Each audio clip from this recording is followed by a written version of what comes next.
Buongiorno, this is Julien, the guy who makes pronunciation videos here on YouTube, and we are looking at how to pronounce the name of this type of pasta from Italy, this Italian shape of pasta that look like shells or seashells.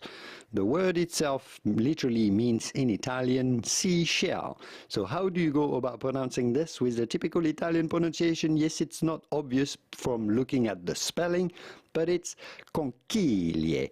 Yes, CH in Italian is pronounced like a K, so just pretend there's a K there. Conchiglie. Then GL in Italian just sounds like the letter L. The G is virtually silent, so say conchiglie.